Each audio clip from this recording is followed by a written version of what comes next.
Hello and welcome to the Machinist News Network. I'm Deirdre Kanievsky.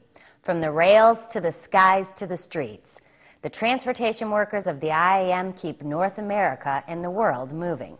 And at this year's Transportation Conference, the Machinists made sure the industry's agenda is staying on track. In New York City, a town that hosts more than 1.4 million union members, transportation workers move the Big Apple 24/7, making it the perfect backdrop for the IAMAW's Transportation Conference. And that we came here with, yes, we can. Yes, we can protect our members. Yes, we can protect our health insurance. Yes, we can protect our seniority. Yes, we can protect our union representation and certifications. That's what we came here, because we move the world. Transportation, we move the world.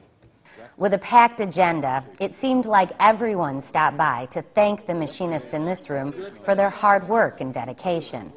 Whether it was in person or by video, the machinists were recognized for their hard work in the past and working towards the time, once again, that transportation is hailed as the gem of North America. We will not forget the work that you did to protect the members as leaders of our organization, whether it was in the halls of Congress, or whether it was on the shop floor, or the flight attendant crew room, or the maintenance shack, or in the ramp ready room, or on the reservation floor. You are the leaders that got us through the last 8 years. Our greatest days in airlines and in manufacturing is when we had people who came from the industry with a solid vision of where they wanted to go and just how to get the job done. This year, the Northwest-Delta merger topped the priority list for the men and women in this room. It will be a tough fight, but the machinists aren't backing down because each and every one of them gathered here knows what's at stake.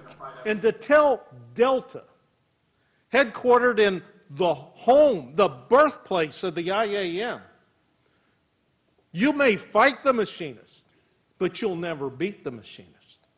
And the politicians have vowed to do their part, not just with Delta and Northwest, but with all the issues facing transportation. Now, about that Employee Free Choice Act, there's no it has to pass. We've got to get it done. The President's got to sign it. Senate needs to act on it. None of this BS. Let's get it done. You are the experts, because you go to work every day. You know when situations are right and when situations are wrong, and we need that input from you. All of us in public life should say, you know what, maybe we should listen. We didn't listen so well the last time, and look at some of the problems that we have. And unfortunately, some of those very same solutions that you advocated for a decade ago also hold true today. The students of New York's Aviation High School were also in attendance this year, as a reminder to the machinists in this room that the decisions made now are the ones that will secure the future for the next generation. But all of this will take work, both in the halls of Congress, in the air, on the rails, and on the streets. We have to have members who are pushing to ensure that we're getting people out of Washington, out of walking on the marble, and get to the real streets where people live and can see the impacts of what real working people are trying to achieve. We need jobs now, and re-education, retraining, and re-regulation, because they are good for our country. If the past proves anything, it will be the machinists and the rest of organized labor who are going to help put this country back on track. And I also believe that the health care that is provided today to union members is one of the greatest accomplishments of the American labor movement in all history. But I'm also here to tell you, even though it wasn't labor, the labor movement that got us into this god-awful mess, we are the people who can lead America out of this mess. We can do it. But we can only do it if we seize this moment. Because when times get tough, the IAM transportation workers are there.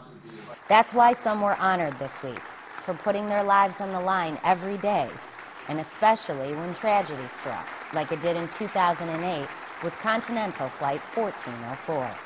When the IAM transportation workers make a promise to do all they can, they mean it. And those in power know who they can count on. We want to make the parts, we want to assemble the trains, we want to maintain those trains by good skilled labor in the United States by the American worker. We're going to produce more wind farms off the coast of the state of New Jersey than any place in the country, 3,000 megawatts. And if we get the job done, machinists are going to go to work building the turbines in the state of New Jersey. So the FAA has always known it can count on the machinist union. If it knew it before, it absolutely knows it now. So I'm counting on it, along with all of the passengers that we all take care of. The IAM promises to continue to fight to raise this industry up, protecting transportation workers until that day that they are regarded as the heroes they truly are. Thanks for watching, and we'll see you next time on the Machinist News Network.